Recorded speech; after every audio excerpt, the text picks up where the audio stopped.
ಆತ್ಮೀಯ ವಿದ್ಯಾರ್ಥಿಗಳೇ, ಎಲ್ಲರಿಗೂ ಬೆಳಗಿನ ಶುಭಕಾಮನೆಗಳು. ಇಂದು ನಾವು ನಮ್ಮ 8ನೇ ತರಗತಿಯ 2ನೇ ಗದ್ಯ ನೀರು ಕೂಡದ ನಾಡಿನಲ್ಲಿ ಎಂಬುದರ 3ನೇ ಭಾಗ. ಮೊದಲೆರಡು ಭಾಗಗಳನ್ನು ಈಗಾಗಲೇ ನಿಮಗೆ ಆ ಒಂದು ಯೂಟ್ಯೂಬ್ ಲಿಂಕನ್ನು ಕಳಿಸ್ಕೊಟ್ಟಿದ್ದೆ. ಈಗ 3ನೇ ಭಾಗವನ್ನು ಪ್ರಸ್ತುತ ತರಗತಿಯಲ್ಲಿ ತಿಳಿದುಕೊಳ್ಳೋಣ. ಈ ನಮ್ಮ ನೀರು ಕೂಡದ ನಾಡಿನಲ್ಲಿ ಒಂದು ಅಂಕಣ ಬರಹ. ನಮ್ಮ ನೇಮಿಚಂದ್ರರು ನೆನಪಿರ್ತಾನೆ. ಚಿತ್ರದುರ್ಗರು 1959ರಲ್ಲಿ ಜನಿಸಿದಂಥ ಶ್ರೀಧರು HALನಲ್ಲಿ ಉನ್ನತ ತಾಂತ್ರಿಕ ಅಧಿಕಾರಿಗಳಾಗಿ ಈಗ ಪ್ರಸ್ತುತ ವಿಶ್ರಾಂತ ಜೀವನದಲ್ಲಿ ಕಾಲವನ್ನು ಕಳೀತಾ ಇದ್ದಾರೆ. ಮಕ್ಕಳೇ, ಅವರ ಪೆರುವಿನ ಕಣಿವೆಯಲ್ಲಿ ಇರ್ತಕ್ಕಂತಹ ಕೃತಿನ ನಾನು ಒತ್ತಿ ಹೇಳಿದ್ದೆ. ಯಾಕೆಂದ್ರೆ ಆ ಕೃತಿಗೆ ಅವರಿಗೆ ಸಾಕಷ್ಟು ಪ್ರಶಸ್ತಿಗಳು ಸಿಕ್ಕಿರೋದು. ನೃಪತುಂಗ ಪ್ರಶಸ್ತಿ, ದಿನೋಬೆ ಪ್ರಶಸ್ತಿ ಹಾಗೂ ಕರ್ನಾಟಕ ಸಾಹಿತ್ಯ ಅಕಾಡೆಮಿ ಪ್ರಶಸ್ತಿ. ಈ ಪ್ರಶಸ್ತಿಗಳು ಆ ಒಂದು ಪೆರುವಿನ ಕಣಿವೆಯಲ್ಲಿ ಎಂಬ ಕೃತಿಗೆ ಅವರಿಗೆ ಸಿಕ್ಕಿರೋದು. ಇಂದು ನಾವು ಅವಾಗಿನ ನಿಲ್ಲಿಸಿದಂಥ ತರಗತಿ ಎಲ್ಲಿ ನಿಲ್ಲಿಸಿದಪ್ಪ ಅಂದ್ರೆ, ಕೇವಲ ನೀರು ಕೊಡೋದು ಒಂದು ನೆಪ ಅಷ್ಟೇ. ಏನು, ನೀರು ಕೊಡದೇ ಇರೋದು ಒಂದು ನೆಪ ಅಷ್ಟೇ. ಆ ಮೂಲಕ ಒಂದು ಹೊಸ ಸಂಸ್ಕೃತಿಯ ಅನಾವರಣವೇ ಇಲ್ಲಾಗ್ತಾ ಇದೆ.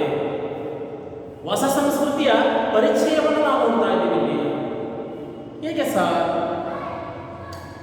ನಮ್ಮಲ್ಲಿ ಒಂದು ಅನಾದಿ ಕಾಲದಿಂದ ಬಂದಿದ್ದಂತಹ ಆಹಾರ ಪದ್ಧತಿಗಳು, ಜೊತೆಗೆ ಅತಿಥಿ ಸತ್ಕಾರಗಳು ಇಲ್ಲವಾಗಿ ಇಂದು ಎಲ್ಲವೂ ವ್ಯವಹಾರಿಕ ದೃಷ್ಟಿಯಿಂದ ಮಾರ್ಪಡ್ತಾ ಇದ್ದಾವೆ. ಭೂಮಿ ಮೇಲೆ ಸಿಗುತ್ತಿದ್ದಂತಹ ಉಚಿತ ಗಾಳಿ, ನೀರು, ಬೆಳಕುಗಳೇ ಮುಂದಿನ ದಿನಗಳಲ್ಲಿ ಕೊಂಡುಕೊಳ್ಳುವ ಪರಿಸ್ಥಿತಿಯನ್ನ ನಿರ್ಮಾಣ ಮಾಡತಕ್ಕಂಥ ಒಂದು ಹೊಸ ಹುನ್ನಾರ ಅಂದ್ರೆ ಸಂಚು. ಮಕ್ಕಳೇ, ಇದು ಕಮೇಲೆ ಹೋಗೋಣ. ಈಗ ತಿಳ್ಕೊಳ್ಳಿ, ಒಂದು ನಿರಂತರತೆನ ಪಡ್ಕೊಂಡು ನಾವು ಮುಂದೆ ಹೋಗೋಣ. ಏನಪ್ಪ ಒಂದು ಕೊಳ್ಳು ಬಾಗುತನ, ಇನ್ನೊಬ್ಬರ ಅನ್ನವನ್ನ, ಇನ್ನೊಬ್ಬರ ನೀರನ್ನ ಕಿತ್ತುಕೊಳ್ಳುವ ಮೂಲಕ ಅದನ್ನೇ ಬಂಡವಾಳವಾಗಿಸಿಕೊಂಡು ತಾವು ಉತ್ಪಾದಿಸಿದಂತಹ ಉತ್ಪನ್ನಗಳನ್ನ ಅವರ ಮೇಲೆ ಒಂದು ರೀತಿ ಬಲವಂತ ಅಲ್ಲ, ಒಂದು ರೀತಿ ಸೈಕಾಲಜಿಕಲ್ ಒಂದು ಭ್ರಮೆನ ಇಡಿಸೋದ್ರ ಮೂಲಕ, ಜಾಹೀರಾತುಗಳ ಮೂಲಕ ಅವರ ಒಂದು ಆಕರ್ಷಣೆಯನ್ನು ಉಂಟು ಮಾಡೋದ್ರ ಮೂಲಕ ಇದಿಲ್ಲದೆ ಬದುಕೇ ಇಲ್ಲವೇನೋ, ಅದನ್ನು ಕೊಂಡರೆ ನನ್ನ ಒಂದು ಸ್ಥಾನಮಾನವೇನು, ಅದರ ಒಂದು ಸ್ಟೇಟಸ್, ಆ ಒಂದು ವಸ್ತುಗಳನ್ನು, ಆ ಒಂದು ಏನನ್ನ ಆಹಾರಗಳನ್ನು ನಾನು ಸೇವಿಸಿದೆ, ಆ ರೀತಿ ಬದುಕಿದೆ, ಆ ರೀತಿ ಜೀವಿಸಿದರೆ ನಮಗೆ ಈ ಸಮಾಜದಲ್ಲಿ ಸ್ಥಾನಮಾನವೇನೋ ಎಂಬ ಭಾವನೆಗಳನ್ನು, ಭ್ರಮಾಗೋಪವನ್ನು ಸೃಷ್ಟಿ ಮಾಡತಕ್ಕಂತಹ ಒಂದು ಸಂಚು ವ್ಯವಸ್ಥಿತವಾಗಿ ನಿಧಾನಕ್ಕೆ ಹೆಜ್ಜೆಯನ್ನು ಇಡ್ತಾ ಇದೆ. ಇಂತಹ ಪರ ಅಥವಾ ಪರಕೀಯ ಸಂಸ್ಕೃತಿಗೆ ನಾವು ಎಷ್ಟು ಸುಲಭವಾಗಿ ಜಾರ್ತಾ ಇದ್ದೀವಿ, ಅವ್ರಿಗೆ ಮರುಳಾಗ್ತಿದ್ವಿ, ಆ ಮಾಯಾ ಮೋಡಿಗೆ ನಾವು ಶರಣಾಗ್ತಾ ಇದ್ದೀವಿ. ಇದರಿಂದ ಆಗ್ತಕ್ಕಂಥ ಅನಾಹುತವೇನು? ಮಕ್ಕಳೇ, ನೀವಿನ್ನು 8ನೇ ತರಗತಿ ಕಲಿತೀರಿ ನೋಡಿ. ನಮ್ಮ ಶಾಲೆಯ ಮುಂಭಾಗದಲ್ಲಿ ನಾನಾ ಅಂಗಡಿಯ ಮುಂಗಟ್ಟುಗಳಿವೆ.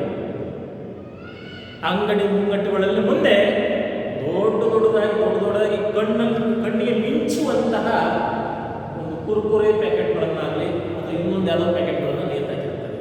ಒಟ್ಟ ಅವನು ಅಂಗಡಿ ವ್ಯಾಪಾರ ಮಾಡ್ತಕ್ಕಂಥವನ್ನಷ್ಟೇ ಕಾಣ್ತಾನಷ್ಟೇ, ಉಳಿದವೆಲ್ಲ ಕೂಡ ಸುತ್ತ ಸರಬರು ತುಂಬಿಕೊಂಡಿರ್ತಾರೆ.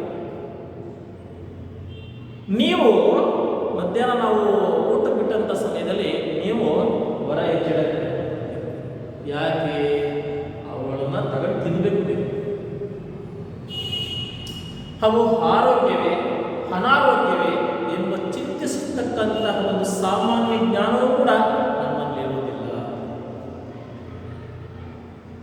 ಅದೇ ನಿಮ್ಮ ತಂದೆ, ನಿಮ್ಮ ತಾಯಿಯ ಬಾಲ್ಯಕ್ಕೆ ಹೋಗಿ ಅಥವಾ ಕೇಳಿ ನೋಡಿ, ನಿಮ್ಮ ಬಾಲ್ಯದಲ್ಲಿ ಇವೆಲ್ಲ ಇದ್ದವೆ. ಇವೆಲ್ಲ ಆರೋಗ್ಯಕರ ವಸ್ತುಗಳೇ.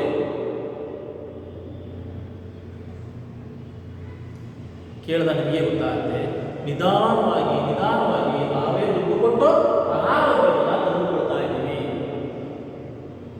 ಈ ರೀತಿ ನಮ್ಮನ್ನ ಆ ಕಡೆಗೆ ಸೆಳೆತಿರ್ತಕ್ಕಂಥದ್ದೇನು? ಜಾಹೀರಾತು, ಅಡ್ವರ್ಟೈಸ್ಮೆಂಟ್. ನೀವು ನೋಡ್ತಕ್ಕಂಥ ಧಾರಾವಾಹಿ, ನೀವು ನೋಡ್ತಕ್ಕಂಥ ಮ್ಯಾಚ್ಗಳಾಗಲಿ, ಕ್ರಿಕೆಟ್ ಮ್ಯಾಚ್ಗಳಾಗಲಿ, ಚಲನಚಿತ್ರಗಳಾಗಲಿ, ಎಲ್ಲ ಏನು ನೀವು ದುಡ್ಡು ತಿಂತಾ ಇದೀರೋ ಇವೆಲ್ಲವೂ ಕೂಡ ಶೋ ಮಾಡ್ತಾರೆ, ನಿಮ್ಮ ಸೊಗಸಾಗಿ ಬಿತ್ತರಿಸ್ತದೆ. ಆಗ ನೀವೇನ್ ಮಾಡ್ತೀರಿ? ನಿಮ್ಮ ಮನಸ್ಸು ಉದ್ದೀಪನಗಳು, ಪ್ರಚೋದನೆಗಳು. ಆಗ ಅದಿಲ್ಲದ್ರೆ ನನಗೆ ಒಂದು ರೀತಿ ಏನೋ ಆಗುತ್ತೇನೋ, ಆ ತಿನ್ನಲೇ ಇದ್ರೆ ಇರೋದು ಆಗದೇ ಇಲ್ವೇನೋ. ಮ್ಯಾಗಿ, ನೂಡಲ್ಸ್ ಯಾವ ಕೂಡ ನಮ್ಮ ಆಹಾರ ಪದ್ಧತಿಗಳಲ್ಲ. ಆದರೆ ಹಿಂದೇನಾಗಿದೆ? ನಾವು ಅವನ್ನೆಲ್ಲವೂ ಕೂಡ ನಮ್ಮ ಬೆಳಗಿನ ಉಪಹಾರಗಳನ್ನಾಗಿ ಮಾಡ್ಕೊಂಡಿದ್ದೀವಿ. ಮಕ್ಕಳೇ, ವಿವರಣೆ ಜಾಸ್ತಿ ಆಗ್ತಿದೆ, ಬನ್ನಿ ನೇರವಾಗಿ ನಮ್ಮ ಗದ್ದಿಗೆ ಬನ್ನಿ. ಈ ಗದ್ಯದ ಮುಂದುವರೆದ ಭಾಗಕ್ಕೆ ಹೋಗುವ ಮುನ್ನ ಇದೊಂದು 5 ಪದಗಳನ್ನು ಪರಿಚಯಿಸ್ಕೊಳ್ಳಿ ನಮಗೆ. ಪ್ರೇರೇಪಿಸು ಅಂತ ಒಂದು ಪದ. ಪ್ರೇರೇಪಿಸು ಅಂದ್ರೆ ಏನಪ್ಪ ಅಂದ್ರೆ ಉದ್ದೀಪನಗೊಳಿಸು, ಸ್ಟಿಮ್ಯುಲಸ್, ಪ್ರಚೋದಿಸು.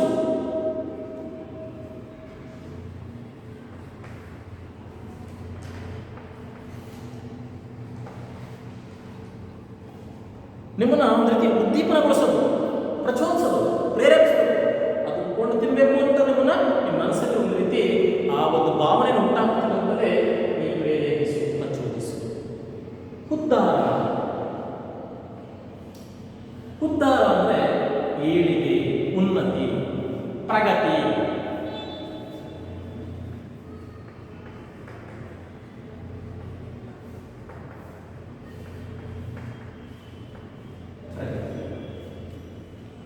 ಸಂತೋಷ ಮಾಡೋ ಪ್ರಯತ್ನ ಮಾಡಿ.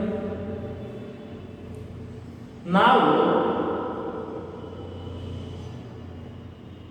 ಇಂಥ ಆಹಾರ ಸೇವನೆಯನ್ನ ದಿನನಿತ್ಯ ಸೇವನೆ ಮಾಡಿದ್ದೇ ಆದರೆ ನಮ್ಮ ದೇಹದಲ್ಲಿ ಆರೋಗ್ಯವು ಪ್ರಗತಿಗೊಳ್ಳುವುದಿಲ್ಲ.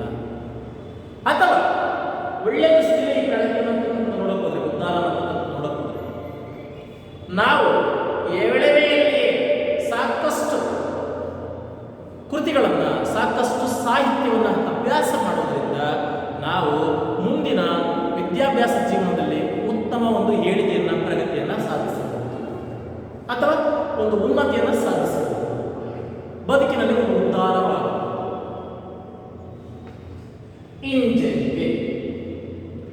ಹಿಂಜರಿಕೆ ಪದ ಕಳೆದ ರೀತಿಯಲ್ಲಿ ಹೇಳಿದ್ದೆ ಅನ್ಸುತ್ತೆ.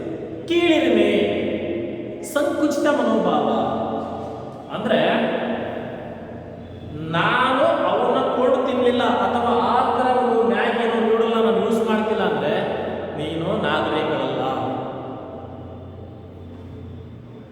ನೀನು ಅನಾಗರಿಕ ಎಂಬ ಕೀಳಿರಿಮೆ ಪ್ರಸ್ತುತ ಪಾಠದಲ್ಲಿ ಬರುತ್ತೆ. ಆದರೆ ಅದನ್ನ ನೀವು ಹೊರ ಹೋಗ್ತಿದ್ದಾಗ ನಮ್ಮಲ್ಲಿ ಏನೆಲ್ಲ ಕೀಳಿರಿಮೆ ಇದೆ ಅಂದ್ರೆ,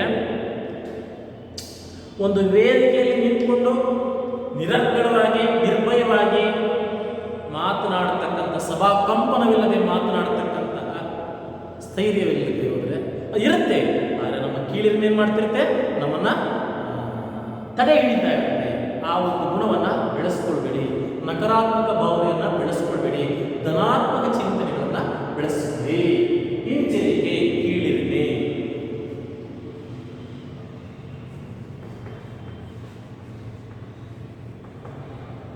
ನಕಾರಾತ್ಮಕ ಚಿಂತನೆ,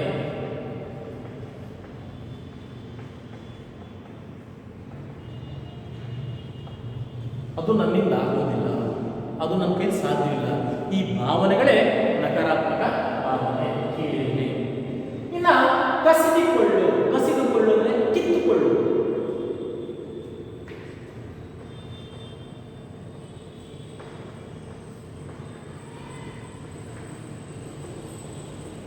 ಕಾಯ್ದುಕೊಳ್ಳು ಅಂದ್ರೆ ಕಾಪಾಡು, ರಕ್ಷಿಸು, ಸಂರಕ್ಷಿಸು.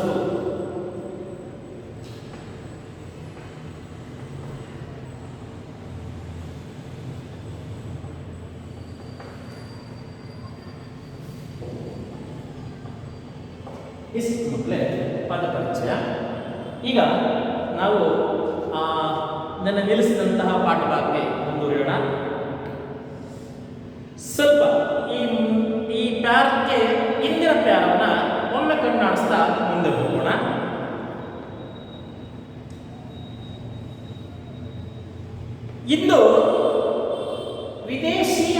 ಆಚರಣೆಯ ಹಬ್ಬಗಳು ನಮ್ಮ ನಡುವೆ ಕಾಲಿಟ್ಟಿದ್ದಾವೆ ಅಂತ ಲೇಖಕಿಯರು ಹೇಳಿದರು.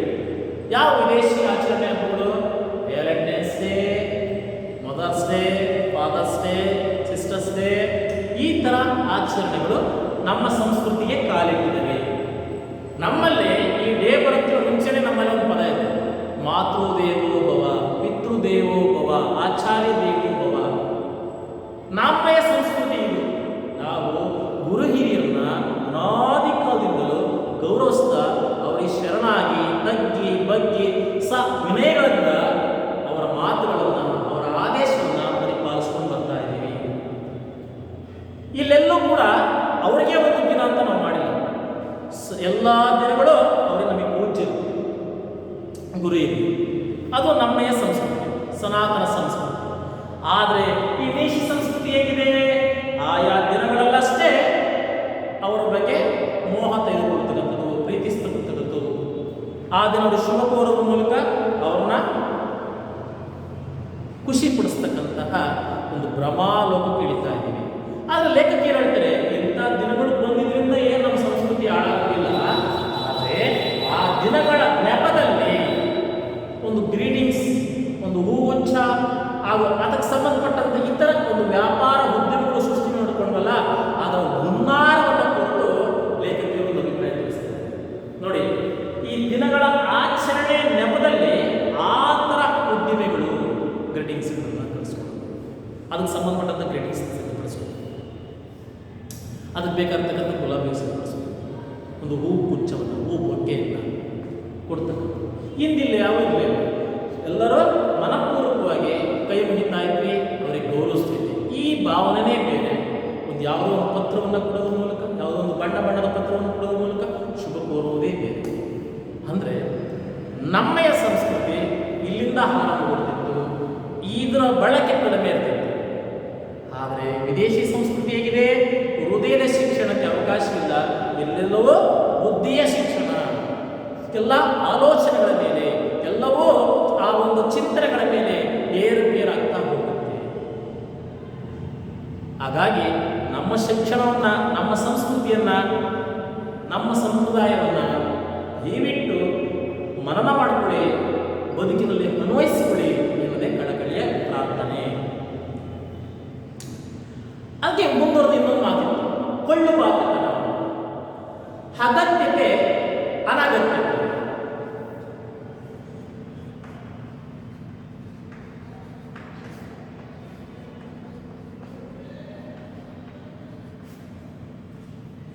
ಮಕ್ಕಳೇ, ಈ ಅಗತ್ಯತೆ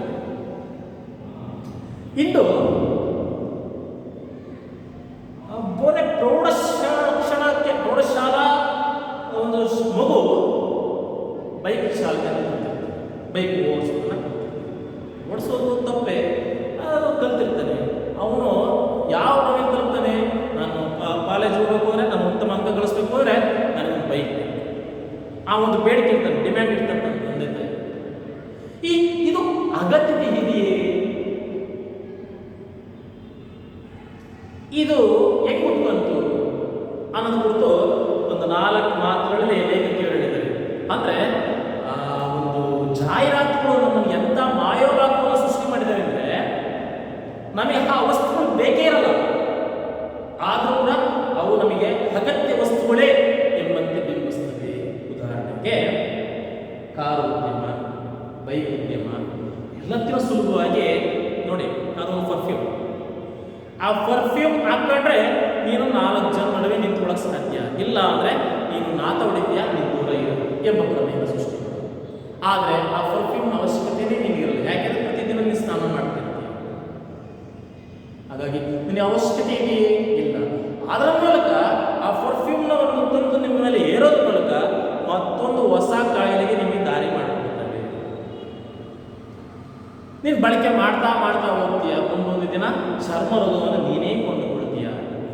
ಇಂಥ ಒಂದು ಸಾಮಾನ್ಯ ಜ್ಞಾನವೂ ಇಲ್ಲದೆ ನಾವೇನಾಗ್ತಾ ಇದ್ದೀವಿ?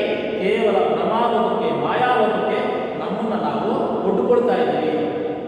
ಆ ಒಂದು ಅಗತ್ಯತೆ ಇಲ್ಲ ವಸ್ತುಗಳನ್ನು ಕೂಡ ಅತ್ಯಗತ್ಯವೇ ಎಂಬಂತೆ ನಾವೇ ಅದಕ್ಕೆ ಶರಣಾಗ್ತಾ ಇದ್ದೀವಿ.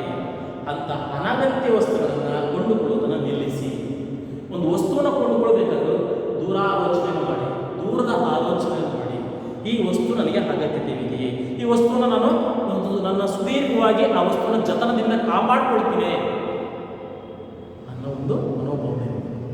ಅದನ್ನ ಬಿಟ್ಬಿಟ್ಟು ನೀವೇನು ಮಾಡ್ತೀರಿ, ಒಂದು ವಸ್ತು ಕೊಂಡ್ಕೊಳ್ಳೋದು, ಅದನ್ನ ಸರಿ ಕಾಣಲ್ಲ ಮೂಲೆಗೆಸಿ. ಯಾಕೆಂದ್ರೆ ಅದರ ಬೆಲೆ ನಿಮಗೆ ಗೊತ್ತಿಲ್ಲ. ಯಾಕೆಂದ್ರೆ ಅದು ಕೊಂಡುಕೊಳ್ತಕ್ಕಂತಹ ಹಣ ನೀವು ಉಳಿದಿದ್ದಲ್ಲ. ಅದಕ್ಕೆ ಗಾಂಧೀಜಿಯವರ ಶಿಕ್ಷಣ, ಮೂಲ ಶಿಕ್ಷಣ ಬೇಕು. ಏನು, ನಿನ್ನ ಶ್ರಮದ, ನಿನ್ನ ಬೆವರಿನ ಮಹತ್ವ ಎಂದು ನಿನಗೆ ತಿಳಿಯಿತು ಅಂದು ಮಾತ್ರ ನೀನು ಇಂತಹ ಅನಗತ್ಯ ವಸ್ತುಗಳ ಕಡೆಗೆ ಗಮನ ಕೊಡಲ್ಲ. ಅಥವಾ ಒಂದು ವಸ್ತು ಕೊಟ್ಟರು ಕೂಡ ಅದರ ಮೇಲೆ ಒಂದು ವಿಶೇಷವಾದ ಪ್ರೀತಿ ಇಟ್ಕೊಂಡು ಅದನ್ನು ಕಾಪಾಡಿಕೊಳ್ತೀಯ, ಅದನ್ನು ಬದುಕಿನುದ್ದಕ್ಕೂ ನೀನು ಬಳಸ್ತಾ ಹೋಗ್ತೀಯ, ಅದನ್ನು ಮೂಲೆಗೆ ಎಸೆಯುವ ಪ್ರಯತ್ನ ನೀನು ಮಾಡಲ್ಲ. ಅರ್ಥ ಆಗ್ತಿದೆಯಾ ಮಕ್ಕಳೇ? ಅದಕ್ಕಾಗಿ ನೀವು ನಿಮ್ಮ ಆರೋಗ್ಯ ದೃಷ್ಟಿಯಿಂದ ಏನು ಬೇಕು ಅದನ್ನು ಕೊಂಡು ತಿನ್ನಿ, ಅಥವಾ ನಿಮ್ಮ ಬದುಕಿಗೆ ಯಾವ ವಸ್ತು ಬೇಕೋ ಅದನ್ನು ಕೊಂಡು ತಿನ್ನಿ. ಆದರೆ ಅನಗತ್ಯ ವಸ್ತುಗಳ ಕಡೆಗೆ ಗಮನ ಬೇಡ. ಅಷ್ಟೇ ಅಲ್ಲದೆ ನಿಮಗೆ ಶಿಕ್ಷಣ ಅನ್ನೋದು ನಿಮ್ಮ ಸರ್ವಾಂಗೀಣ ಪ್ರಗತಿಗೆ ಪೂರಕವಾಗಿರಬೇಕು. ಅಂದರೆ ನಿನ್ನೆಯ ಮಾನಸಿಕ ಆರೋಗ್ಯ, ದೈಹಿಕ ಆರೋಗ್ಯ ಎರಡನ್ನೂ ಕೂಡ ಸಮತೋಲನದಿಂದ ತೆಗೆದುಕೊಂಡು ಹೋಗಬೇಕು. ಅದನ್ನು ಬಿಟ್ಬಿಟ್ಟು ನಾನು ಓದ್ತೀನಿ ಅಂತ ಹೋಗಿ ನಿದ್ದೆಗೆಡೋದು, ಕಣ್ಣನ್ನು ಕಳ್ಕೊಳ್ಳೋದು, ರಾತ್ರಿ ಎಲ್ಲ ಓದೋದು, ಬೆಳಗ್ಗೆ ಎದೊಳದೆ ಇಲ್ಲ 10 ಗಂಟೆ ಎದೊಳದ, ಈ ಒಂದು ಅಸುಶಿಕ್ಷಿತ ಪರಿಸರ ನಿಮಗೆ ಬೇಡ.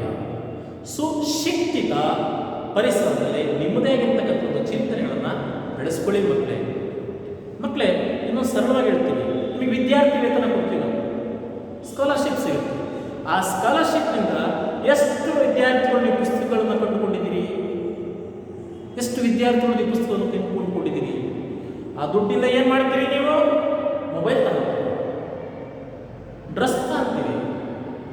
ಒಂದೇ ಒಂದು ಪುಸ್ತಕವನ್ನು ಕೊಂಡ್ಕೊಂಡಿದ್ದೀರಾ? ಇಲ್ಲ. ಅಥವಾ ನಿಮ್ಮ ಗ್ರಂಥಾಲಯದಿಂದ ಒಂದು ಪುಸ್ತಕ ಕೊಂಡ್ಕೊಂಡಿದ್ದೀರಾ? ಪುಸ್ತಕವನ್ನು ಮನೆ ತಗೊಂಡು ಓದಿದ್ದೀರಾ? ಇಲ್ಲ. ಪಠ್ಯ ವಸ್ತುವನ್ನೇ ಓದುವುದು ನಿಮಗೆ ದೊಡ್ಡದಾಗುತ್ತೆ. ಅದಲ್ಲ, ಪಠ್ಯೇತರ ಪುಸ್ತಕಗಳನ್ನು ಓದಬೇಕು. ಅದಕ್ಕೆ ಸಂಬಂಧಪಟ್ಟಂಥ ಪೂರಕ ವಸ್ತುಗಳನ್ನು ಕೂಡ ಅಧ್ಯಯನ ಮಾಡಬೇಕು. ಆಗ ನಿಜವಾಗೂ ನಿಮಗೆ ಜ್ಞಾನ ವೃದ್ಧಿಯಾಗುತ್ತದೆ. ನೀವೊಂದು ಸರ್ವಾಂಗೀಣ ಪ್ರಗತಿಯನ್ನು ನಾವು ಅಲ್ಲಿಂದಲೂ ಕಾಣಬಹುದು. ದೈಹಿಕ ಶಿಕ್ಷಣದಲ್ಲಿರುತ್ತೆ ಯೋಗ, ಧ್ಯಾನ. ಆ ಒಂದು ಯೋಗಕ್ಕೂ ನೀವು ಮನಸ್ಸು ಮಾಡೋದಿಲ್ಲ, ಧ್ಯಾನಕ್ಕೂ ನೀವು ಮನಸ್ಸು ಮಾಡೋದಿಲ್ಲ, ಜಿಮ್ ಕಡೆ ಹೊರಟು. ಅದರ ಕಾರಣ ಜ್ಞಾನ, ವಿಜ್ಞಾನ ಎರಡನ್ನೂ ಕೂಡ ಅರಿತು ನಮ್ಮ ಬದುಕನ್ನು ನಾವು ಕಂಡುಕೊಳ್ಳಬೇಕು. ಬನ್ನಿ,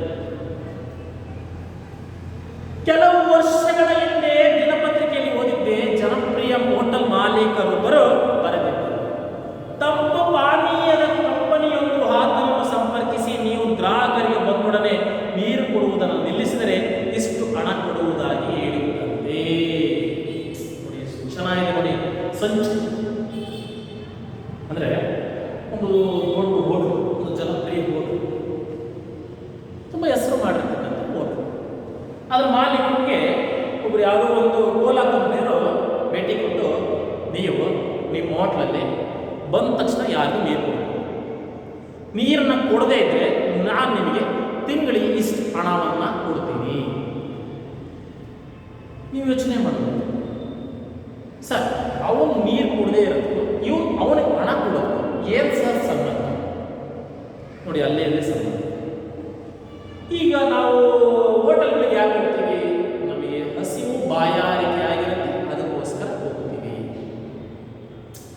ನೀನು ಹೋದ ತಕ್ಷಣ ನಿನಗೆ ಪುಕ್ಕಟೆ ನೀರು ಕೊಟ್ಟು ನೀನೇನು ಮಾಡ್ತೀಯ? ನಿನ್ನ ದಾಹವನ್ನು ಹಿಂಗಿಸ್ತೀಯ. ಅದೇ ನೀರನ್ನು ಕೊಡದೇ ಇದ್ರೆ ಏನಿದೆ ಅಂತ ನೀನು ಕೇಳ್ತೀಯ, ಕುಡಿಲಿಕ್ಕೆ ಏನಿದೆ ಅಂತ ಕೇಳ್ತೀಯ. ಆಗ ಅವನು ಕೊಟ್ಟಿರ್ತಕ್ಕಂತಹ ಕೋಲಾಗಳನ್ನು ನೀನೇನು ಮಾಡ್ತೀಯ? ಇವಿದವೆ ಅವಿದವೆ ಅಂತ ನೀನು ತೋರಿಸ್ತೀಯ. ಆಯಾಸವಾಗಿರ್ತಕ್ಕಂಥ ದೇಹ ಏನು ಮಾಡುತ್ತೆ? ಅಲ್ಲೇ ಕುಳಿತುಕೊಂಡು ಏನು ಮಾಡುತ್ತೆ? ಮತ್ತಿನ್ಯಾಕ ಕಡೆ ಹೋಗೋಣ ಅಂತ ಏನು ಮಾಡುತ್ತೆ? ಅವನ್ನ ಕೊಂಡು ಕುಡಿಯೋ ವ್ಯವಸ್ಥೆನ ಆ ಅನಿವಾರ್ಯತೆಗೆ ತನ್ನನ್ನು ತಾನು ಹೊರಟುಕೊಳ್ಳುತ್ತೆ.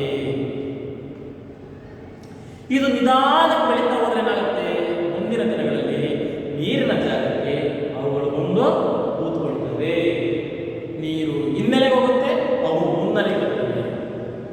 ಈ ಮೂಲಕ ಆ ಕೋಲಾ ಕಂಪನಿಯ ಮಾಲೀಕ ತನ್ನ ಬಂಡವಾಳವನ್ನು, ತನ್ನ ಲಾಭವನ್ನು ಗಳಿಸ್ಕೊಳ್ತಾನೆ.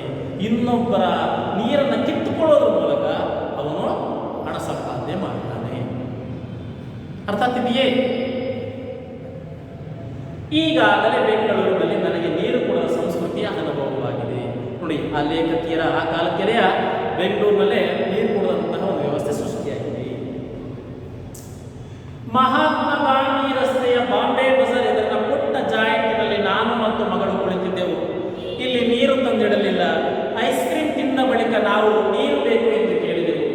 ಮಿನರಲ್ ವಾಟರ್ ವೇಟರ್ ಅಂದರೆ ಆ ತಾಯಿ ಮತ್ತು ಮಗಳು, ಅಂದರೆ ಲೇಖಕಿ ಮತ್ತು ಅವ್ರ ಮಗಳು ಏನು ಮಾಡಿದರೆ MC ರೋಡ್ ಅಂದರೆ ಮಹಾತ್ಮ ಗಾಂಧೀಜಿ ರಸ್ತೆ ಬೆಂಗಳೂರಿನಲ್ಲಿ ತುಂಬ ಒಂದು ಅತ್ಯಾಧುನಿಕವಾಗಿರುವ ಅತ್ಯಂತ ಶ್ರೀಮಂತ ಜನಜೀವನ ಶೈಲಿ ಇರ್ತಕ್ಕಂತಹ ಆ ಒಂದು ದಾರಿ ಯಾವುದು? ಮಹಾತ್ಮ ಗಾಂಧೀಜಿ ರಸ್ತೆ. ಆ ಒಂದು ರಸ್ತೆಗೆ ಒಮ್ಮೆ ಭೇಟಿ ಕೊಟ್ಟಿದ್ದಾರೆ. ಅಲ್ಲಿ ಒಂದು ಜಾಯಿಂಟ್ ಒಂದು ರೆಸ್ಟೋರೆಂಟ್ ಅಂತ ಕರೀತಾರಲ್ಲ, ಆ ರೀತಿ ಆ ರೆಸ್ಟೋರೆಂಟ್ಗೆ ಒಳ ಹೋದಾಗ ಇವರು ಐಸ್ ಕ್ರೀಮ್ ಆರ್ಡರ್ ಮಾಡಿದ್ದಾರೆ. ಆ ಐಸ್ ಕ್ರೀಮ್ ತಿನ್ಬೇಕಾದ್ರೆ ಇವರು ಮಾಡಿ ಸಹಜವಾಗಿ ನೀರು ಬೇಕಾಗಿದೆ. ನೀರು ಕುಡಿತಾರೆ, ನಮಗೆ ನೀರು ಕುಡಿ. ಆಗ ವೇಟರ್ ಅಲ್ಲಿ ಒಂದು ಮಾಡಿ ಕೆಲಸ ನಿರ್ವಹಿಸಿದ ಒಂದು ಸರ್ವರ್ ಬಂದ ತಕ್ಷಣ ಏನಂತಾರೆ? ಮಿನರಲ್ ವಾಟರ್ ಇವ್ರನ್ನ ಪ್ರಶ್ನಿಸ್ತಾರೆ. ಅಂದರೆ ನಾರ್ಮಲ್ ವಾಟರ್, ಸಹಜವಾಗಿರ್ತಕ್ಕಂತಹ ನಿಸರ್ಗದತ್ವವಾಗಿರ್ತಕ್ಕಂಥ ನೀರಲ್ಲಿಲ್ಲ. ಅಲ್ಲೇನಿದೆ? ಮಿನರಲ್ ವಾಟರ್, ಶುದ್ಧೀಕರಿಸಿದ, ಕೆಮಿಕಲ್ಸ್ ಮಿಶ್ರಣಗೊಂಡ, ರಾಸಾಯನಿಕಗಳು ಮಿಶ್ರಿತಗೊಂಡ ಆ ನೀರು ಮಿನರಲ್ ವಾಟರ್ ಇದೆ. ಇಲ್ಲಪ್ಪ, ಸಾಮಾನ್ಯ ನೀರು ತಂದುಕೊಡು. ಮಾಯವಾದ ವೇಟರ್ 15 ನಿಮಿಷಕ್ಕಾದರೂ ಬರಲೇ ಇಲ್ಲ. ಕೇಳಿದ್ದು ಸಹಜವಾಗಿ ಕೇಳಿದ ಒಂದು 15 ನಿಮಿಷ ಕೂಡ ಆ ವ್ಯಕ್ತಿ ಪತ್ತೆನೇ ಇಲ್ಲ. ಕಾದು ಸುಸ್ತಾಗಿ ಕೊನೆಗೆ ಕೌಂಟರಿಗೆ ಹೋಗಿ ಬಿಲ್ಲು ಕೊಟ್ಟು ಹೊರಬಂದೆವು. ಕೊನೆಗೆ ಸಹಜವಾಗಿ ನಿಲ್ಲಿಸಿದೆ. ಏನು ಮಾಡಿದೆ? ನಾನು ಕೌಂಟರ್ಗೆ ಹೋಗಿ ಬಿಲ್ ಕೊಟ್ಟು ಹೊರಟು. ಅದೇ ವೇಟರ್ ಪುಟ್ಟ ಬಾಟಲ್ಗಳಲ್ಲಿ ಮಿನರಲ್ ವಾಟರ್ಗಳನ್ನು ಬೇರೆ ಬೇರೆ ಮೇಜಿಗೆ ಸರಬರಾಜು ಮಾಡುವುದು ಕಂಡು. ಇವರಿಗೆ ನೀರು ಕುಡಿದಂತಹ ವೇಟರ್ ಏನು ಮಾಡ್ತಾನೆ? ಇವರು ಸ್ವಲ್ಪ ಹೊತ್ತು ಬಿಟ್ಟು ಅಲ್ಲಿ ಹೊರಗೆ ಹೋಗ್ತಿದ್ದಾರೆ. ಅಲ್ಲಿ ಇನ್ನೊಂದು ಟೇಬಲ್ಗೆ ಏನು ಮಾಡ್ತಾನೇನೋ ಆ ಬಾಟಲಿಗಳಲ್ಲಿ ತುಂಬಿದಂತಹ ಮಿನರಲ್ ವಾಟರ್ನ ನಾನು ಕೊಡ್ತಾ ಇದ್ದೇನೆ. ಹೇಗಿದೆ?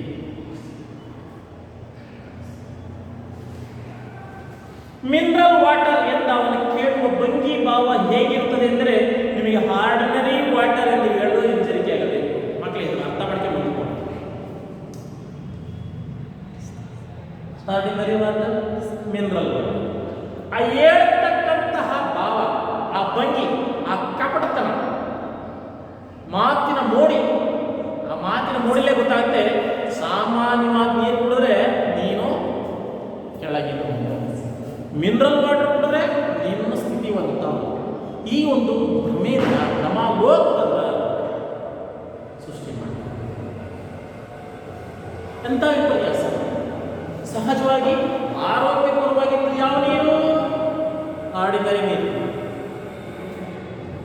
ಆದರೆ ಮಿನರಲ್ ವಾಟರ್ ಏನು ಮಾಡ್ತಿದೆ? ಅದು ಸತ್ವರಹಿತ, ನಿಸತ್ವಗೊಂಡ ವಾಟರ್.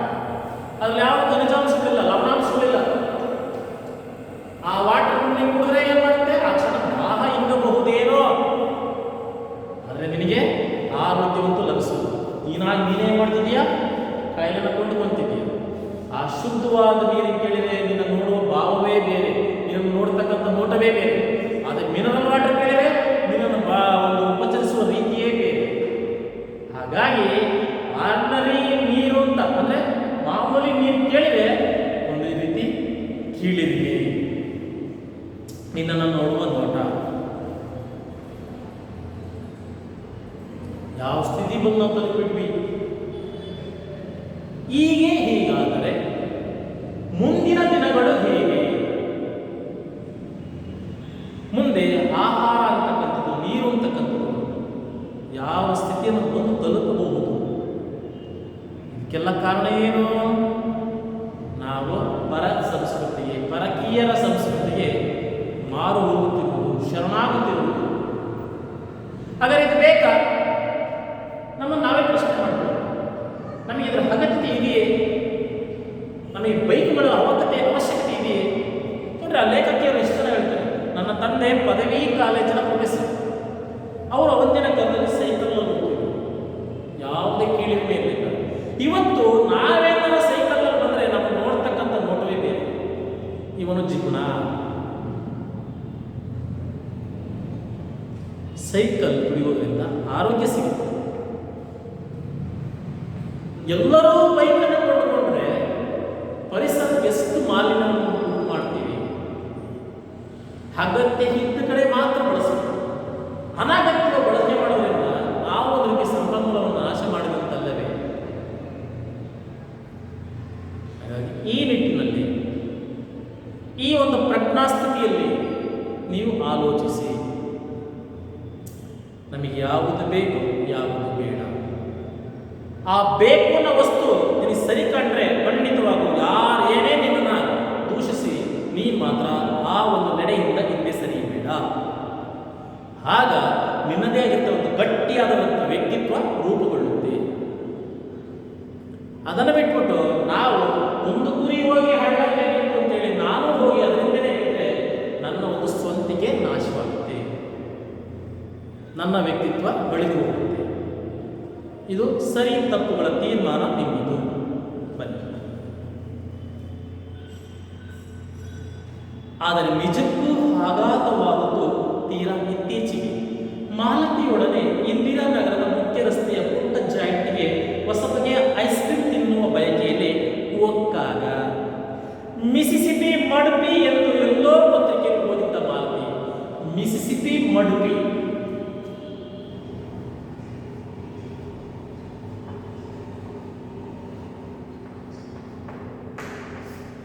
ಇದೊಂದು ಐಸ್ ಕ್ರೀಮ್ ಹೆಸರು. ಮಿಸಿಸಿಪಿ ಮಡುಪಿ ಅಂದರೆ ಮಾಲ್ತಿನವರು ನೇಮಚಂದ್ರ ಅವರ ಗೆಳತಿ.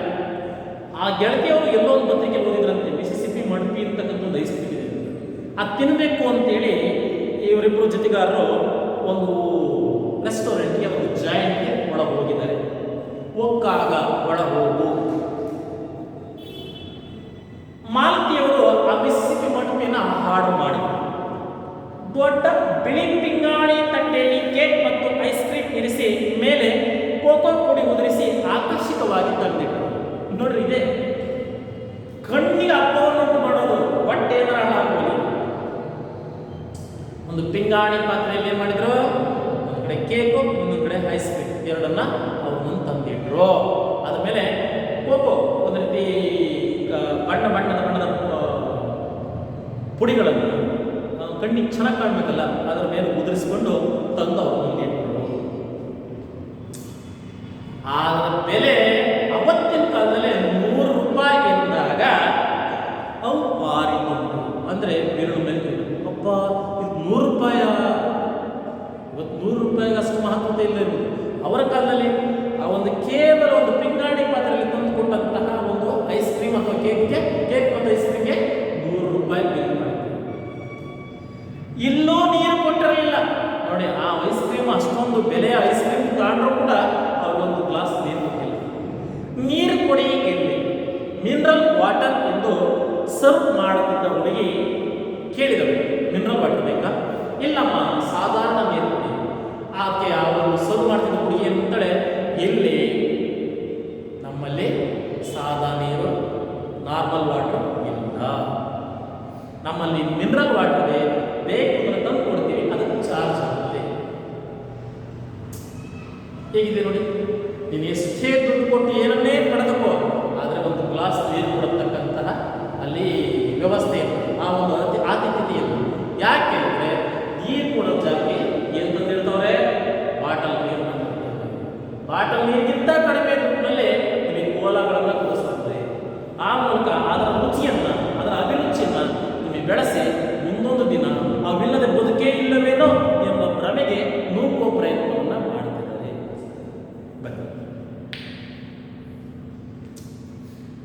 ಇಲ್ಲ, ಸಾಧಾರಣ ನೀರು ಎಂದರೆ ನಮ್ಮಲ್ಲಿ ಸಾಧಾರಣ ನೀರು ಇಲ್ಲ ಎಂದು ನೋಡಿ. 100 ರೂಪಾಯಿ ಐಸ್ ಕ್ರೀಮ್ ತಿಂದರು ಕುಕ್ಕಟೆಗೆ ಒಂದು ಲೋಟ ನೀರು ಕೊಡದ ಜಾಯಿಂಟ್ಗಳಿವೆ. ಮತ್ತೆ 10-20 ಕೊಡದ ಮಿನರಲ್ ವಾಟರ್ ಮಾಡುವ ಹುನ್ನಾರ ನನಗೆ ರೇಗಿ ಹೋಯಿತು, ಆದರೆ ನೀರು ಕೊಡಲಿಲ್ಲ. ಹೊರ ಬಂದು ಬನ್ನಿ ಮಾಲ್ತಿ ಸಾಗರ್ಗೆ ಪಾನಿಪುರಿ ತಿನ್ನೋಣ ಆಯ್ತು. ಮೇಡಮ್ ಏನು ಮಾಡಿದ್ರು, ಈ ಐಸ್ ಕ್ರೀಮ್ ಜಾಯಿಂಟ್ ಹೊರ ಬಂದು ಅವ್ರ ಎದುರುಗಡೆ ಕಾಣ್ತಿದ್ದಂತ ಒಂದು ಸಾಗರ್ ಅಂತ ಒಂದು ಹೋಟ್ಲು ಕಾಣ್ತು. ಸರಳವಾಗಿ ಬಿಟ್ಟು ಆ ಹೋಟ್ಲಿಗೆ ಪಾನಿಪುರಿ ತಿನ್ನಬೇಕು ಅಂತ ಹೋದ ತಕ್ಷಣ ಆ ವೇಟ್ರೆ ಮಾಡಿದ, ಮುಂದಕ್ಕೆ 4 ಗ್ಲಾಸ್ ನೀರು ತಂದಿದ್ದ. ಇನ್ನು ಏನು ಕೇಳಿಲ್ಲ, ಫಸ್ಟ್ಗೆ 4 ಗ್ಲಾಸ್ ನೀರು ತಂದ. ಅದು ನೋಡಿದ ತಕ್ಷಣ ಮೇಡಮ್ ನನಗೆ ಇಷ್ಟು ಖುಷಿ ಆಯ್ತು ನೋಡಿ. ಅಲ್ಲಿ ಭಾರಿ ಬಾಯಲ್ಲ, ಮನಸ್ಸು ಕೂಡ ತಪ್ಪಾಯಿತು. ಇದು ಹೊಸ ಶೈಲಿಯ ಹೋಟೆಲ್. ಯಾವುದೋ ಐಸ್ ಕ್ರೀಮ್ ತಿಂದಿದ್ದು, ಮಿಡ್ಪಿ ಮಿಸ್ಪಿ ಮಡ್ಪಿ ಅಂತ ಯಾವುದೋ ಐಸ್ ಕ್ರೀಮ್ ತಿಂದಿದ್ದು, ಹೊಸ ಬಗೆಯ ಹೋಟೆಲ್. ನಮ್ಮ ಹಳೆ ಬಗೆಯ ಹೋಟ್ಲಿಗೆ ಕಾಲಿಟ್ಟ ತಕ್ಷಣ ಆ ಮೇಡಮ್ನವರ ಅಸಮಾಧಾನದಿಂದಲೇ ಹೊರ ಬಂದಿದ್ರು. 100 ರೂಪಾಯಿ ಕೊಟ್ಟು ನೀರಿಲ್ದಂಗೆ ಹೊರ ಬಂದವಲ್ಲಪ್ಪ ಅಂತ ಬೇಸದಲ್ಲಿ ಹೊರ ಬಂದು ಆ ಹೋಟ್ಲಿಗೆ ಕಾಲಿಟ್ಟ ತಕ್ಷಣ ಆ ಒಂದು ವೇಟರ್ ಏನು ಮಾಡ್ದ, ತಕ್ಷಣ ಏನು ಕೇಳದೇ ಬೇಡ 4 ಗ್ಲಾಸ್ ನೀರು ಕೊಟ್ಬಿಟ್ಟ, ಮುಂದಿಟ್ಟು. ಆಗ ಆ ಲೇಖಕಿಯ ಮನಸ್ಸು ಸಮಾಧಾನ ಮಾಡಿ, ಇನ್ನೂ ನಮ್ಮ ಸಂಸ್ಕೃತಿ ಇದೆ, ಸಮಾಧಾನ ಮಾಡಿಕೊಂಡು ನೀರು ಕುಡಿದು ಒಂದ್ಸಲ ದಾಹ ಮುಗಿಸ್ಕೊಂಡು ಮುಂದಿಂದೆ. ಅರ್ಥ ಏನು, ನಾವು ಈ ಒಂದು ಹೊಸ ಬಗೆಗೆ ಶರಣಾಗುವುದು. ಇನ್ನು ಮುಂದಕ್ಕೆ ಒಂದು 4 ಪಾಠ ಮುಗಿಸ್ತಾರೆ ಲೇಖಕರು. ಬನ್ನಿ ಹೇಳಿ, ನಮ್ಮನ್ನೇ ಪ್ರಶ್ನೆ ಮಾಡ್ತಾರೆ. ಹೇಳಿ, ಕಾಯ್ದುಕೊಳ್ಳಬಲ್ಲವೇ ಮಾನವೀಯ ಮೌಲ್ಯಗಳನ್ನು ಕೊಳ್ಳುಬಾಕತನದ ಕಪಿಮುಷ್ಟಿಯಿಂದ ಬಿಡಿಸಿಕೊಳ್ಳಬಲ್ಲವೇ? ಮಕ್ಕಳೇ, ಈ ಕಪಿಮುಷ್ಟಿ ಅನ್ನೋ ಪದ ಇದೆ. ಕಪಿಮುಷ್ಟಿ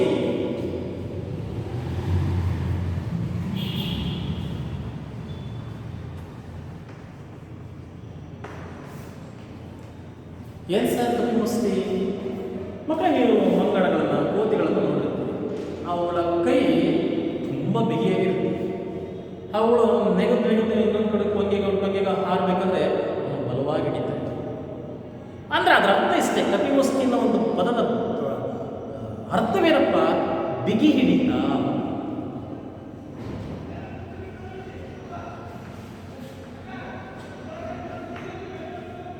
ಬಿಗಿ ಹಿಡಿತ. ನಾವು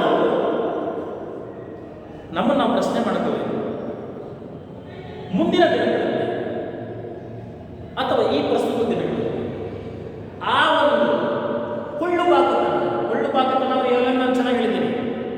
ನಮ್ಮ ಅಗತ್ಯತೆಯ ಜಾಗಕ್ಕೆ ಅನಗತ್ಯ ವಸ್ತುಗಳನ್ನು ತಂದಿಟ್ಟು ಇವು ಇಲ್ಲದೆ ಬದುಕಿಲ್ಲ ಎಂಬ ಒಂದು ಪ್ರಭಾವವನ್ನು ಸೃಷ್ಟಿಸುವುದೇ ಕೊಳ್ಳುಬಾಕತನ. ಸರಿ ಅರ್ಥ ಮಾಡಿ. ಮಿನರಲ್ ವಾಟರ್ ಅವಶ್ಯಕತೆ ನಮಗಿಲ್ಲ, ಸಾಧಾರಣ ನೀರಿನಲ್ಲೇ ನಾವು ಜೀವನ ಮಾಡ್ಬೋದು. ಆದರೆ ಆ ಜಾಗಕ್ಕೆ ಮಿನರಲ್ ವಾಟರ್ ತಂದು ಇಳಿಸೋದ್ರ ಮೂಲಕ, ಅದಕ್ಕೆ ಹೊಂದ್ಕೊಳ್ಳೋ ಮಾಡೋದ್ರ ಮೂಲಕ ಅವ್ರು ದುಡ್ಡು ಮಾಡೋದು ಕೊಳ್ಳುಬಾಕತನವಲ್ಲವೇ? ಆ ಕೊಳ್ಳುಬಾಕತನದಿಂದ, ಆ ಒಂದು ಕಪಿಮುಷ್ಟಿಯಿಂದ ನಾವು ಹೊರಬರೋದಕ್ಕೆ ಸಾಧ್ಯವೇ? ಹೊರ ಬರ್ತೀವಿ ಅದನ್ನು ಪ್ರಶ್ನಿಸಿಕೊಳ್ಳಿ.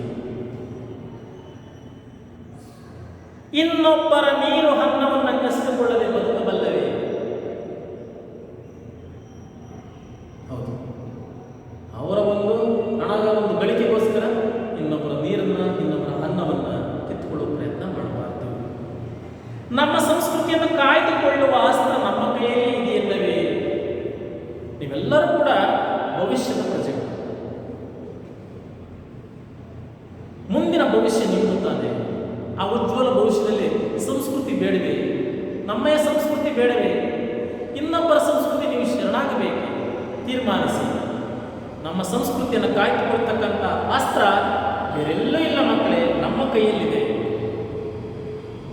ಹೌದು, ನಾವೆಲ್ಲರೂ ಕೂಡ ದೃಢ ನಿರ್ಧಾರಕ್ಕೆ ಬಂದರೆ, ಇಲ್ಲ ನಾವು ಆ ಕೋಲಗಳಿಗೆ ಶರಣಾಗಲ್ಲ, ಆ ಕುರುಕುರೆಗಳನ್ನು ತಿನ್ನುವುದಿಲ್ಲ, ಆ ಒಂದು ಕಣ್ಣಿಗೆ ಒಂದು ರಂಜನೆಯನ್ನು ಉಂಟು ಮಾಡತಕ್ಕಂಥ ಆಹಾರ ಪದಾರ್ಥಗಳು ನಮಗೆ ಬೇಡ ಅಂತ ದೃಢವಾದ ನಿರ್ಧಾರ ಮಾಡಿ ಮಕ್ಕಳೇ, ಯಾಕೆ ನಮ್ಮ ಸಂಸ್ಕೃತಿನ ಕಾಪಾಡ್ಕೊಳಕ್ಕಾಗಲ್ಲ? ನಮಗೆ ಎಳನೀರು ಬೇಕು, ಕಬ್ಬಿನ ಹಾಲು ಬೇಕು, ಕಷಾಯಗಳು ಬೇಕು, ಶುದ್ಧವಾದ ನೀರು ಬೇಕು. ಅವುಗಳನ್ನೇ ಬಿಟ್ಟು ನಾವು ಬೇರೆನನ್ನೂ ಕುಡಿಯುವುದಿಲ್ಲ ಎಂಬ ಸಂಕಲ್ಪ ಕೈಗೊಳ್ಳಿ. ಯಾಕೆ ನಮ್ಮ ಸಂಸ್ಕೃತಿನ ನಾವು ಉಳಿಸ್ಕೊಳ್ಳೋಕೆ ಸಾಧ್ಯ ಇಲ್ಲ? ಅಂದರೆ ನಮ್ಮನ್ನು ಕಾಯ್ದುಕೊಳ್ತಕ್ಕಂತಹ, ನಮ್ಮನ್ನು ಕಾಯುವಂತಹ ಸಂಸ್ಕೃತಿ, ಅದರ ರಕ್ಷಣೆ ನಮ್ಮ ಕೈಯಲ್ಲೇ ಇದೆ. ಅದು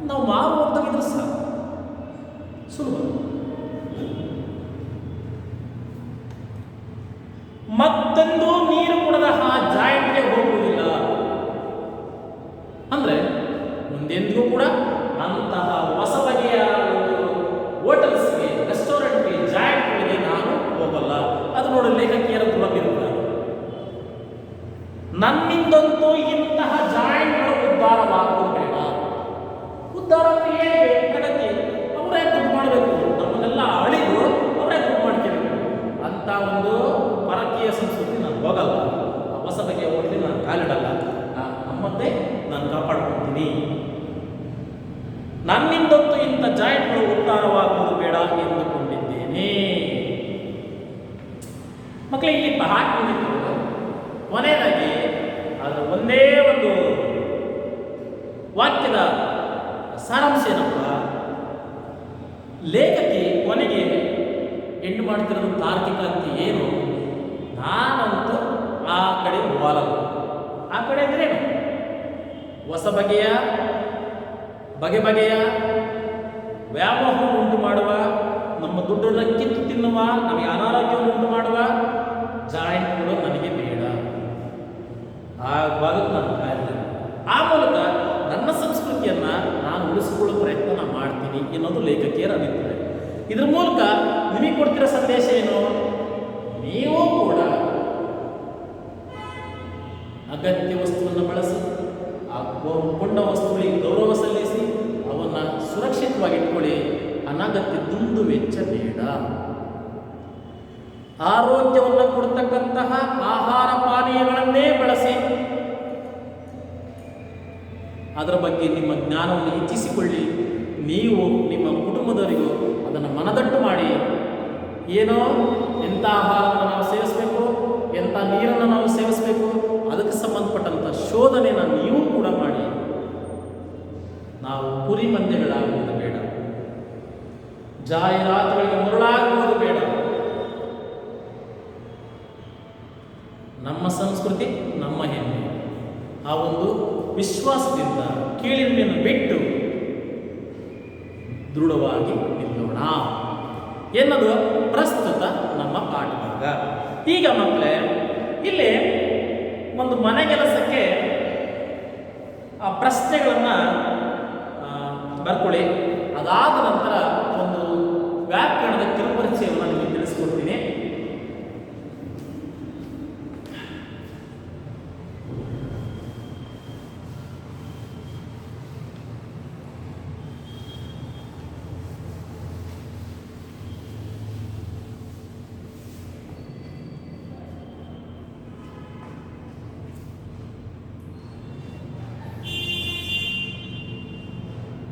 ಇಲ್ಲಿ 5-6 ವಾಕ್ಯಗಳ ಪ್ರಶ್ನೆ. ದುಡ್ಡಿಲ್ಲದೆ ಕುಡಿಯಬಲ್ಲ ನೀರು ಸಿಗುತ್ತಿದ್ದ ಕಾಲದ ಬಗ್ಗೆ ಲೇಖಕರ ಅಭಿಪ್ರಾಯವಿದೆ. ಆ ಪ್ರಶ್ನೆಯೂ ಚೆನ್ನಾಗಿದೆ. ಅದಕ್ಕಿಂತ ಕಂಪನಿಗಳು ಹಪ್ಪಣದ ಅಗ್ಗದ ವಸ್ತುಗಳನ್ನು ನೀವಿಲ್ಲದೆ ಬದುಕಿಲ್ಲವೆಂದು ಹೇಗೆ ಬಿಂಬಿಸುತ್ತೀರಿ? ಮಕ್ಕಳೇ, ಈ 2 ಪ್ರಶ್ನೆಗಳನ್ನು ಬರ್ಕೊಳ್ಳಿ. ಇಡೀ ಪಾಠದ ಬಹುತೇಕ ಸಾರಾಂಶ ಈ 2 ಪ್ರಶ್ನೆಗಳಲ್ಲಿ ಅಡಕವಾಗಿದೆ. 5-6 ವಾಕ್ಯ.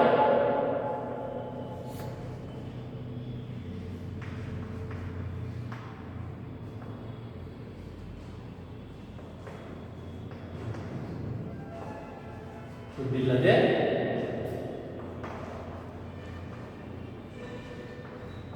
ಕುಡಿಯಬಲ್ಲ ನೀರು ಸಿಗುತ್ತಿದ್ದ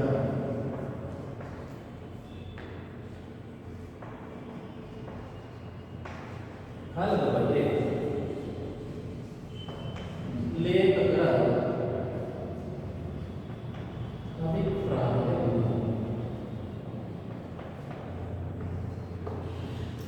ಎರಡನೇ ಪ್ರಶ್ನೆ, ಇವಿಲ್ಲದೆ ಬದುಕಿಲ್ಲ. ಕಂಪನಿಗಳು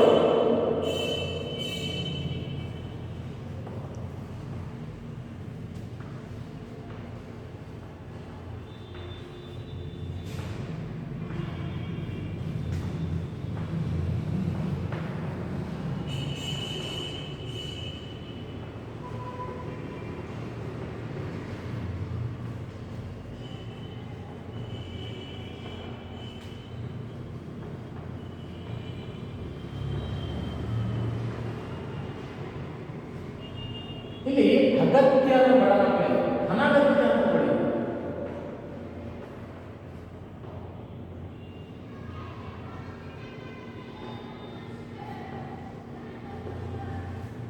ಕಂಪನಿಗಳು ಅಪ್ಪಟ ಅನಗತ್ಯ ವಸ್ತುಗಳನ್ನು ಇವಿಲ್ಲದೆ ಬದುಕಿಲ್ಲ ಎಂಬುದು ಹೇಗೆ ಬಿಂಬಿಸುತ್ತಿದೆ?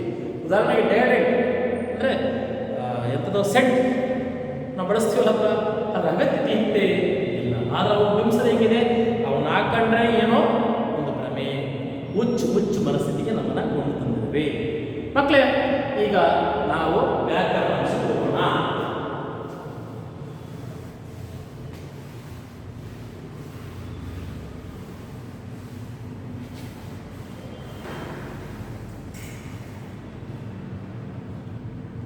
ಸರ್, ಇವತ್ತಿನ ವ್ಯಾಕರಣ ಅಂಶ ಏನು?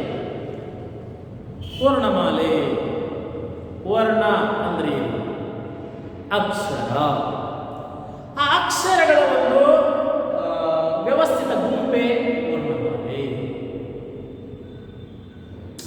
ಒಂದು ರೀತಿ ಜೋಡಣೆ, ಒಂದು ಸುಂದರವಾದಂಥ ಜೋಡಣೆ. ಏನು?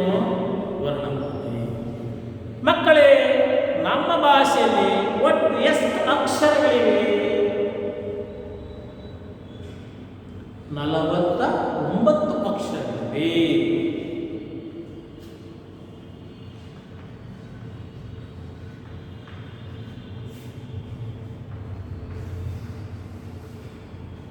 ಒಟ್ಟು ಎಷ್ಟು ಅಕ್ಷರಗಳಿವೆ?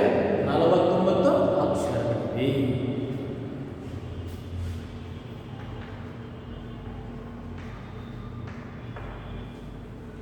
ಅವು ಯಾವ್ಯಾವ ಸರ್? ಆ 49 ಅಕ್ಷರಗಳು ಯಾವ್ಯಾವು? ಸ್ವರಗಳು, ವ್ಯಂಜನಗಳು, ಯೋಗ ವಾಹಗಳು. ನೆನಪಿದವೇ? ಸ್ವರ. ಸ್ವರಗಳು ಎಷ್ಟು? ನಮ್ಮ ವರ್ಣಮಾಲೆಯಲ್ಲಿ ಸ್ವರಗಳ ಸಂಖ್ಯೆ ಎಷ್ಟು? 13.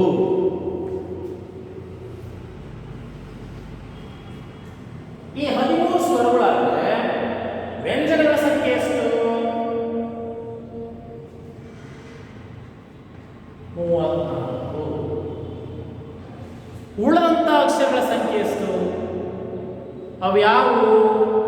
ಯೋಗವಾಹಗಳು.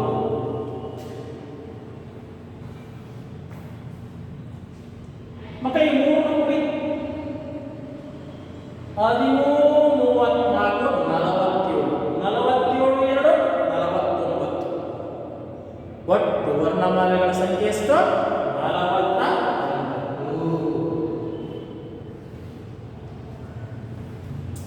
ಈ 13 ಏನು? ಸ್ವರಗಳು.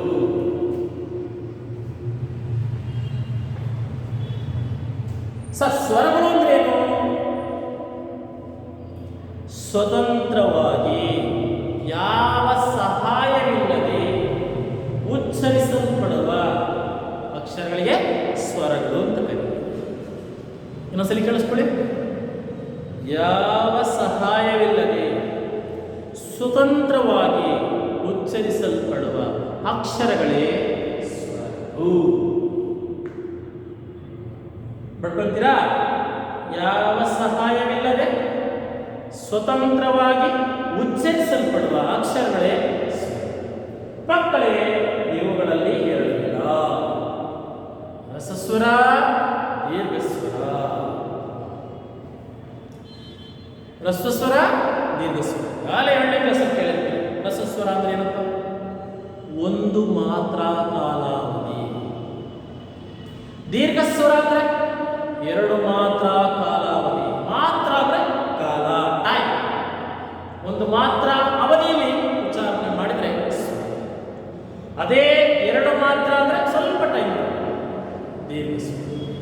ಸ್ವರಗಳಲ್ಲಿ ಮತ್ತೊಂದು ಬಗೆ ಉಂಟು, ಅಧಿಕೃತವಲ್ಲ. ಏನ್ ಸರ್? ಪ್ಲುತಸ್ವರ. ಯಾವತ್ತು ನಾವು ಪ್ಲುತಸ್ವರ ಅಂತೀವಿ?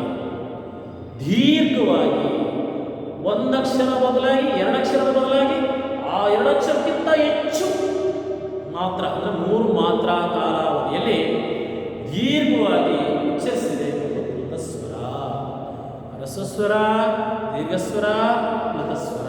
ಫಾರ್ ಎಕ್ಸಾಂಪಲ್, ನೋಡು. ಇಲ್ಲಿ ದೀರ್ಘಸ್ವರವೇ ರಸಸ್ವರವೇ? ಹೂ. ಒಂದು ಮಾತ್ರ ರಸಸ್ವರ. ಅದೇ ನೋಡು, ದೀರ್ಘಸ್ವರ. 2 ಮಾತ್ರ. ಈ ನೋಡು ಅನ್ನೋದಕ್ಕೆ ನೋಡು, ನೋಡು, ನೋಡು, ಅದು ಪ್ಲುತಸ್ವರ.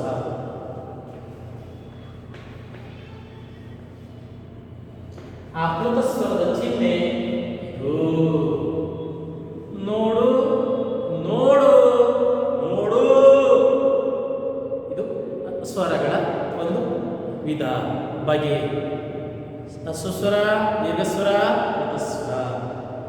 ಅ ಆ ಇ ಈ ಉ ರು ಎ ಎ ಉ ಓ ಹೈ ಹಂ ಅವ ಹಂ ಆ ಹಂ ಆ ಯೋಗವಾಗಿಬಿಟ್ರಿ.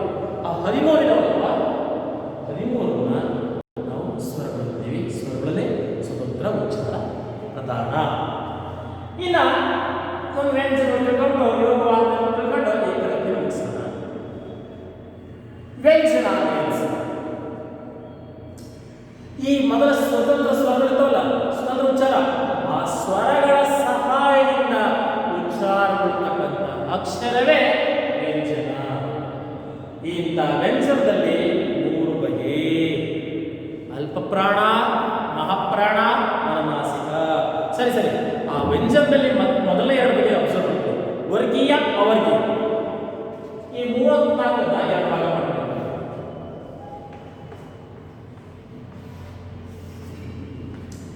ಹೆಚ್ಚ 34 25 ಮಾಡಿರಿ, 9 ಮಾಡಿರಿ.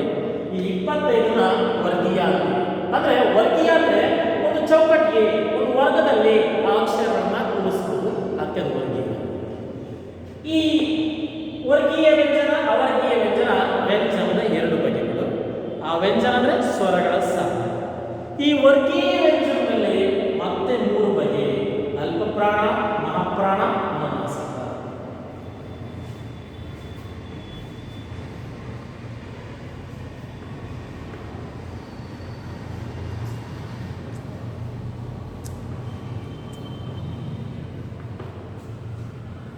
ಮಕ್ಕಳೇ, ಇದು ತಿಳ್ಕೊಂಡು ಪಡಲಿಸಿ.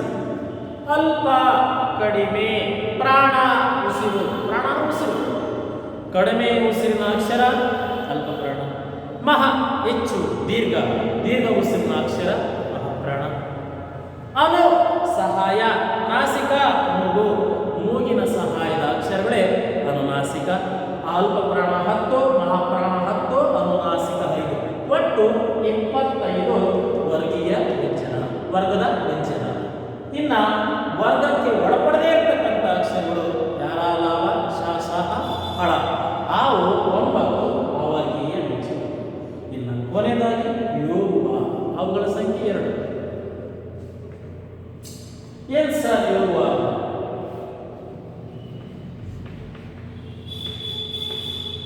ಯೋಗ ಸಂಬಂಧ, ವಿವಾಹ ಹೊಂದಿಕೊಳ್ಳುವುದು, ಒಂದಕ್ಷರದ ಸಂಬಂಧ ಹೊಂದಿ ಉಚ್ಚಾರಗೊಳ್ಳುವ ಅಕ್ಷರವೇ ಯೋಗ. ಒಟ್ಟಾರೆ 13, 34, 2 ಈ ಕಲ್ಪನೆ ನಿಮ್ಮ ತಲೆಯೊಳಗಿರಲಿ. 13 ಅಂದರೆ ಸ್ವರ, ಸ್ವತಂತ್ರ ಉಚ್ಚಾರವೇ ಸ್ವರ. 34 ಅಂದರೆ ವ್ಯಂಜನ, ಸ್ವರಗಳ ಸಹಾಯದಿಂದ ಉಚ್ಚಾರಗೊಳ್ಳುವ ವ್ಯಂಜನ. ಅವುಗಳಲ್ಲಿ 2 ವಿಧ: 25 ವರ್ಗೀಯ, 9 ಅವರ್ಗೀಯ. ಉಳಿದಿದ್ದು ಯೋಗ. ಯೋಗ ಅಂದರೆ ಸಂಬಂಧ, ವಾಹ ಹೊಂದಿಕೊಳ್ಳುವುದು, ಒಂದು ಅಕ್ಷರದ ಸಂಬಂಧ ಹೊಂದಿ ಉಚ್ಚಾರಗೊಳ್ಳತಕ್ಕಂಥ ಅಕ್ಷರವೇ ಯೋಗ. ಇಷ್ಟು ಒಂದು ವರ್ಣಮಾಲೆಯ ಒಂದು ಕಿರುಪರಿಚಯ. ಮಕ್ಕಳು ಅರ್ಥ ಆಗ್ತಾ? ಇಷ್ಟು ಸಾಕು. ಮುಂದಿನ ತರಗತಿಯಲ್ಲಿ ಹೊಸ ಪದ್ಯಕ್ಕೆ ಹೋಗುವ ಮುನ್ನ ಈ ಒಂದು ಮನಗೆಲಸವನ್ನು ಬರ್ಕೊಂಡು ಬನ್ನಿ. ಹಾಗೆ ವರ್ಣಮಾಲೆನ ನೀವು ನಿಮ್ಮ ಪಠ್ಯದಲ್ಲಿ ಮೊದಲ ಗದ್ಯದಲ್ಲೇ ಒಂದು ವಿವರಣಾತ್ಮಕವಾಗಿರ್ತಕ್ಕಂಥ ವರ್ಣಮಾಲೆ ಪರಿಚಯವಿದೆ. ಇದೇ ರೀತಿ 13, 34 ಎರಡುಗಳನ್ನು ವರ್ಗೀಕರಿಸಿ ಬರೆದಿದ್ದಾರೆ. ಮುಂದಿನ ತರಗತಿಯಲ್ಲಿ ಕಂಠ್ಯ, ತಾಲವ್ಯ, ಮೂರ್ಧನ್ಯ, ದಂತ್ಯ, ಓಸ್ತ್ಯ ಇವುಗಳ ಬಗ್ಗೆ ತಿಳ್ಕೊಂಡು ಮುಂದೆ ಹೋಗೋಣ. ಸದ್ಯಕ್ಕೆ ಈ ತರಗತಿ